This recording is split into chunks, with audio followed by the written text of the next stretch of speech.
दोस्तों, मैं शाहिद रज़ा, आप देख रहे हैं शाहिद रज़ा ऑफिशियल 99। जो डरते हैं उन्हें डरना चाहिए, हम ईरानी किसी से नहीं डरते। ये बात बोली है ईरान के सुप्रीम लीडर अली खामनेई ने। क्योंकि हम ईरानी किसी से नहीं डरते, यह बात है ईरान के सुप्रीम लीडर अली खामेनेई की। आखिरकार ईरान ने बता दिया कि डोनाल्ड ट्रंप की सनक और इजराइल का घमंड दोनों हम तोड़ेंगे। कैसे इजराइल और अमेरिका को ईरान ने सिर्फ एक झटके में खत्म करने की बात कह दी। ईरान ने सिर्फ इजराइल को घुटनों पर ला दिया, बल्कि उसने इजराइल के सबसे महंगे ड्रोन को कचरा बना दिया। खबर बहुत बड़ी है और यह खबर आप तक पहुंचना बहुत जरूरी है। आपको जानना चाहिए कि ईरान किस तरीके से अमेरिका और इजराइल दोनों को सबक सिखा रहा है। डोनाल्ड ट्रंप की सनक कभी खत्म ही नहीं हुई थी कि ईरान के सुप्रीम लीडर अली खामेनेई ने दोनों को धमकी दे दी। जानेंगे क्या है पूरा मामला, लेकिन उससे पहले आप किस देश किस राज्य से हमारी खबर देख रहे हैं हमें कमेंट बॉक्स में जरूर बताइए। और हां, अगर आपने अब तक हमारे चैनल को सब्सक्राइब नहीं किया है तो कर लीजिए। पास में ज्वाइन बटन होगा, एक छोटा सा अमाउंट पे करके उस बटन को दबा सकते हैं अगर आप हमारी सच्ची पत्रकारिता को सपोर्ट करते हैं। चलिए जान लेते हैं कि आखिरकार क्यों ईरान के आगे अमेरिका और इजराइल दोनों ही नाकाम होते हुए नजर आ रहे हैं। सबसे पहला झटका अली खामेनेई ने इजराइल को दिया। उसने 2 मिनट में इजराइल के ड्रोन को कचरा बना दिया। यह इजराइल के सबसे महंगे ड्रोन थे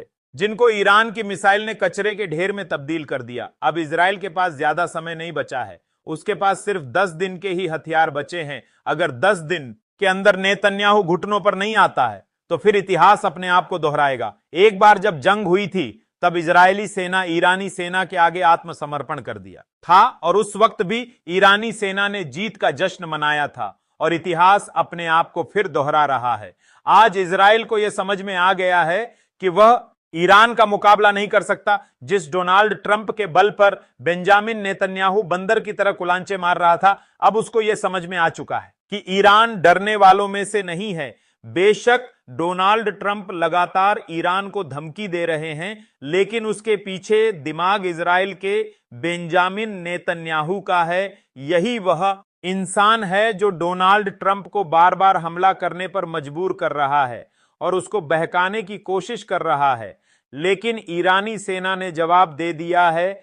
अली खामेनेई ने सामने आकर कहा, डोनाल्ड ट्रंप से डरना उन्हें चाहिए जो तुम्हारी इन धमकियों से डरते हो। ईरानी लोग किसी से नहीं डरते और ना ही वह किसी के आगे झुकते हैं। हम तुम्हारे कहने से यह जंग रोक दें, ऐसा नहीं हो सकता। बेशक तुम हमें मजबूर कर सकते हो, लेकिन ईरान अपनी मर्जी का मालिक है। वह किसी के बहकावे में नहीं आता और ना ही किसी के कहने से जंग शुरू करता है और ना ही किसी के कहने से जंग खत्म करता है। यह जंग अब खत्म होगी तो सिर्फ इजराइल और बेंजामिन नेतन्याहू को सबक सिखाकर जो लोग हमें रोकने की कोशिश कर रहे हैं, डराने की कोशिश कर रहे हैं, वह उन्हें जाकर डराएं। जो उनसे डरते हैं उल्टे सीधे बयान देना बंद करें।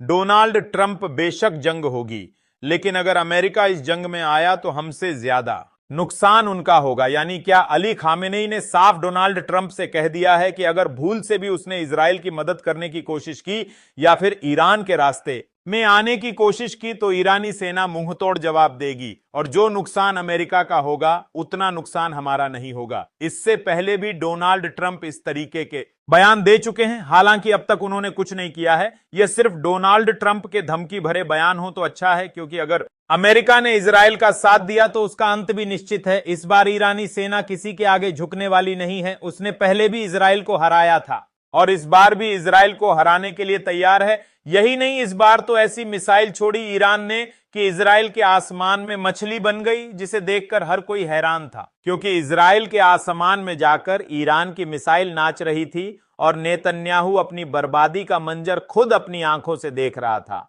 बेशक अगर अमेरिका इजराइल के साथ नहीं होता तो शायद 5 दिन के अंदर ईरान इजराइल को खत्म कर देता, लेकिन क्योंकि अमेरिका इजराइल की पीठ से मदद कर रहा है, इसीलिए अब तक वह जंग में टिका हुआ है। लेकिन अगर अमेरिका नहीं होता तो ईरान ने अब तक खात्मा कर दिया होता इजराइल का।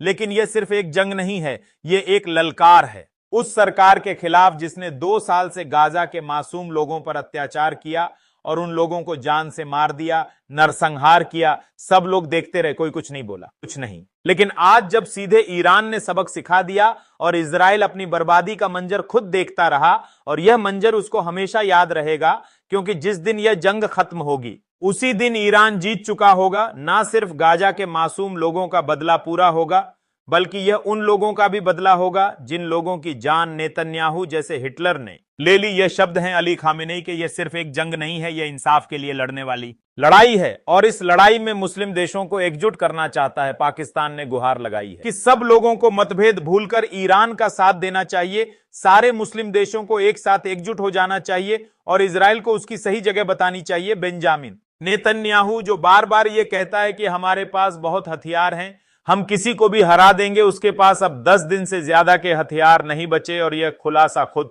उसकी पार्टी के एक इंसान ने किया है। यही नहीं, एक रिपोर्ट सामने आई है जिसमें कहा गया है कि ईरान के पास ऐसे कोई सबूत नहीं मिले जिससे कि वह परमाणु बम बना रहा है। और यह खुलासा होने के बाद अब लोग अमेरिका और इजराइल पर आरोप लगा रहे हैं कि यह दोनों जानबूझकर ईरान को उकसा रहे थे लड़ने के लिए, क्योंकि ईरान कोई ऐसा बम नहीं बना रहा है जिसके बारे में अमेरिका और इजराइल बार बार दावा कर रहे हैं, यानी परमाणु बम। और इसी को लेकर अब इन दोनों की पोल खुल गई है। खबर तो यहां तक आई है कि अमेरिका ने इजराइल को भड़काया था न्यूक्लियर बम को लेकर, लेकिन अब ईरान के आगे घुटने टेकता हुआ नजर आ रहा है। नेतन्याहू अब सबको पता चल चुका है कि असली बादशाह कौन है। सारे मुस्लिम देशों का आका बन चुका है ईरान, क्योंकि अब तक तो सिर्फ लोग कह रहे थे कि हमला कर देंगे इजराइल पर अगर उसने हमास और गाजा के मासूम लोगों को मारना नहीं छोड़ा, लेकिन वह लोग सिर्फ कहते ही रह गए। आज जब सारे मुस्लिम देश ईरान को सपोर्ट कर रहे हैं तो अमेरिका और इजराइल दोनों खड़े अपनी बर्बादी का तमाशा देख रहे हैं। यह बात तो साफ है कि इस जंग में ईरान की बड़ी जीत होने वाली है। चाहे इजराइल को अब अमेरिका भी नहीं बचा सकता, क्योंकि अगर इजराइल के समर्थन में अमेरिका आया तो ईरान नेतन्याहू और डोनाल्ड ट्रंप दोनों को ही नहीं छोड़ेगा। यह धमकी पहले ही अली खामेनेई ने दे दी है और इससे बच निकलना अब इजराइल की बस की बात नहीं है। जंग हौसलों से जीती जाती है और यह हौसला ईरान के पास है। तो आज का वीडियो आपको कैसा लगा हमें कमेंट बॉक्स में जरूर बताइए, और हां, आप किस देश किस राज्य से हमारी खबर देख रहे हैं हमें जरूर बताएं। अगर आपने अब तक हमारे चैनल को सब्सक्राइब नहीं किया तो कर लीजिए, ज्वाइन बटन पास में होगा, उसको दबाकर छोटा सा अमाउंट पे कर सकते हैं।